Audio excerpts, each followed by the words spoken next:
Hey guys, going on? Welcome back to another Cypher Game video. In this video, we're talking about the new Nexus 7 tablet that was just announced by Google today, July 24th. So depending when you're watching this video, it could differentiate, but as of today, Google and Asus announced the new Nexus 7. So it brings a lot of different features, not features, but a lot of different specifications to the table, a much improved screen, a little bit better processor, and a rear-facing camera. So let's go ahead and get started and talk about what this new Nexus 7 or Nexus 7 II brings to the table.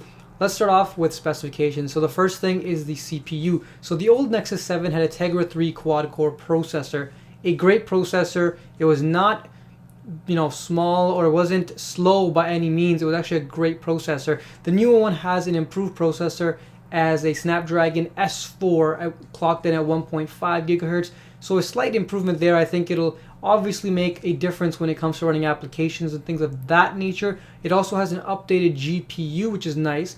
Secondly, let's talk about the screen. Now, I have all the specifications open up on my laptop right here, so pardon if I am looking back and forth.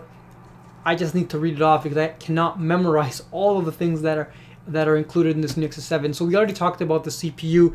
Let's talk about the camera. The old Nexus 7 did not have a rear-facing camera. For a lot of people, that was a disappointment.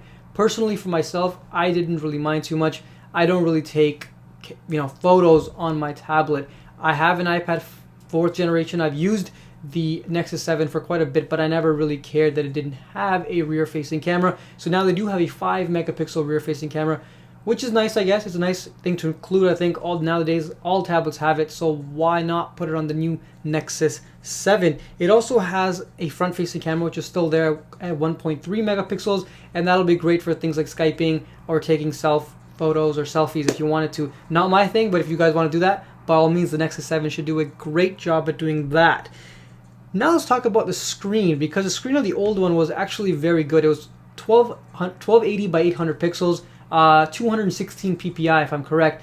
It wasn't a bad screen. I love the screen on it. It was sharp. I think that it was one of the better quality screens on the market. I mean, it was a sharp screen. I really loved the way the screen looked, and the colors to me looked good. Some people disagree, but everyone has their own preference. I did see that the screen wasn't as vibrant as some other tablets, so that could be an issue of the actual pixel density, but the new one has improved on that.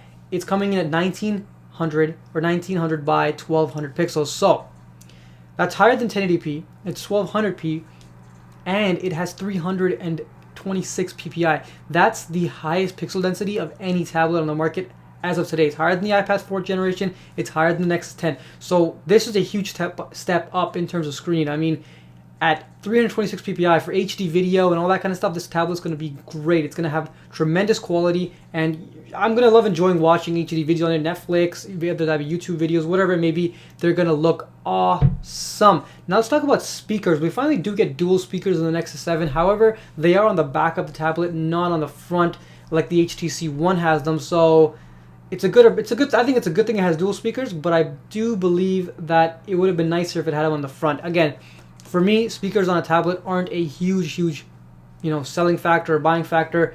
I don't really listen to too many things besides maybe an occasional YouTube video or a Netflix video on my tablet or smartphone. So for me, that's not a big deal. But if it is for you, you'll be happy to know that the Nexus 7 does come with stereo speakers now. Now let's talk about the dimensions. Now, the old Nexus 7 was not a big tablet. It wasn't a bulky tablet by any means, but they have slimmed down the new one quite a bit. It is about 50 grams lighter, I believe, which is kind of nice because it's smaller, and they've cut away the bezels to make it look more like the iPad mini. So a lot of people are shifting towards that kind of design. Samsung did it. Now Asus and Google are following. So in terms of dimensions, the screen is still the same 7-inch screen. Again, I already went over the resolution at 1900 by 1200. Awesome resolution. But in terms of the actual physical dimensions of the tablet itself, you're looking at 7.9 inches tall versus 4.5 inches wide and 0.3 inches in diameter, coming in at 11.2 ounces. A lot smaller than the old one. Not a lot, but slightly smaller than the old one, and it is less bulky than the old one, so which means you can carry it with you and really basically not even notice that it's in your bag anymore. If you notice the old one was in your bag, well, you won't notice this one is in your bag. And to end this off, guys, we're going to be talking about what specifications or what variations it comes in. So there's a 16 gig model, which has always been there. Now there's a 32 gig model, and there's also a 4G LTE model, which is kind of nice that Asus and Google finally announce that and launch that, because a lot of people do come in to stores like Best Buy and Future Shop or any electronics store wherever you live, and they're always asking, does the Nexus 7 come in 4G or 3G capability at the moment? And it's always, oh sorry, it does not at the moment. So I think this is going to be a great selling point for Asus and Google, and I think this is going to definitely improve the sales of the new Nexus 7 compared to the old one. So guys, let me know what you think in the description below. Do not forget to like this video, give it a thumbs up if you enjoyed this kind of spec sheet breakdown of the new Nexus 7. I'll be making more videos of it hopefully in the future, and don't forget to subscribe if you like these kind of videos and want to see more content. Besides that, follow me on Twitter and Facebook, and I will see you all in the next video. Peace out guys, see you later.